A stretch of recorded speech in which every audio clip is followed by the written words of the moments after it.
Então agora estamos no contexto da Babilônia, do exílio, entre 587 a 538. E aqui vemos esse drama de Israel. Israel não tem mais terra, Israel não tem mais rei, Israel não tem mais identidade. E interessante que no momento de crise é quando o povo começa a produzir tanto. É ali sentado nos canais da Babilônia que o povo começa a escrever, né? Começa a refletir. E aqui neste momento, né, quando surge uma dúvida teológica também, porque alguns questionavam assim: ué, já que Deus, Javé, foi vencido pelo Deus da Babilônia, Marduk, então aquele Deus é maior do que o nosso? Então nosso Deus não é maior do que tudo? E o homem bíblico, inspirado por Deus, começa a refletir e dizer: não, nosso Deus é maior, porque nosso Deus criou o céu e a terra. E aí sim é que nasce o relato de Gênesis, né, da criação. Gênesis 1, Gênesis 2, veja, bem depois, né? Estamos aí já 587 a 538, foi ontem, né? Considerando a história da humanidade, foi ontem, quando o povo sentou e, inspirado por Deus, começou a elaborar um texto que, da sua forma metafórica, que com a sua forma mítica, falasse como foi que houve a criação. E surge o relato, né? Deus criou é, a, a humanidade, criou o mundo em uma semana, reforçando também a importância do sábado, do descanso, que eram uma identidade de Israel no exílio. Israel não tinha identidade, então algumas coisas marcavam aquele povo como uma etnia própria. Uma, um sinal era o sábado, guardar o sábado, outro era a circuncisão. Israel se fortalece ali. É interessante também, então, dentro desse contexto que surge praticamente todo Gênesis de 1 a 11.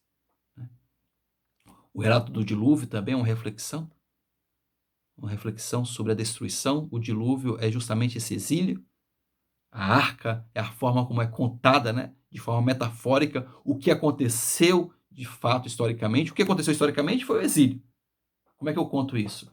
Eu conto com a imagem de uma arca que sobrevive, de um povo que sobrevive numa tempestade gigante, inaudita. Bom, então é o homem aqui sentado, produzindo, inspirado por Deus. Nesse contexto aparece um profeta, Ezequiel, que tem uma visão belíssima. Ele vê a glória de Deus saindo do templo de Jerusalém e indo ao encontro deles na Babilônia. E aqui é toda uma mudança de perspectiva. Deus não abandona seu povo. Deus está com seu povo sempre, onde quer que o povo esteja. Deus não está preso a um templo. Então Israel tem essa experiência, a partir de Ezequiel, de um Deus que o acompanha mesmo no exílio. E o povo fica na esperança de um dia voltar para casa.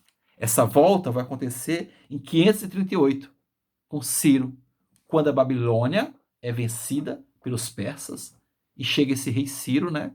E que narra para a gente bastante bem essa parte da história é Isaías, a partir do capítulo 40, né? Consolai, consolai meu povo, dizei ao coração de Israel que acabou o sofrimento, acabou a escravidão, né? E aí o Deutero Isaías, o segundo Isaías, que começa a partir do capítulo 40, começa a dizer: vamos, voltemos para a nossa terra. O Deus que nos tirou do Egito uma vez vai agora abrir um caminho no deserto. E o povo volta para a terra prometida. Só que essa volta não foi muito fácil, não. Foi difícil. O deserto é árido, muita gente não quis voltar, claro. Já estava com a vida estável lá na Babilônia, voltar para quê, né? Muitos nem conheciam a Terra Santa, nasceram na Babilônia, mas um resto voltou e reconstruiu das ruínas o templo do Senhor, né? Aí já é toda aquela narração pós-exílica, com Esdras, com Neemias, com o profeta Ageu. Todos esses profetas narram justamente esse momento histórico, a reconstrução do templo, a reconstrução de uma comunidade decaída, uma comunidade marcada pela dor, humilhada, né? O templo que eles conseguiram construir, coitados, né? Quando os anciãos viram, começaram a chorar. Quem tinha visto o templo de Salomão antes, de tão fraquinho que era, mas era o que eles tinham, né? O pouco que tinham. Mas eles voltaram permaneceram fiel. É toda essa parte pós-exílica da história de Israel. Mas que tem uma certa paz. Uma paz com os persas, que cobravam impostos pesados, mas pelo menos respeitava a religião, pelo menos não fazia deportação como os assírios e os babilônicos.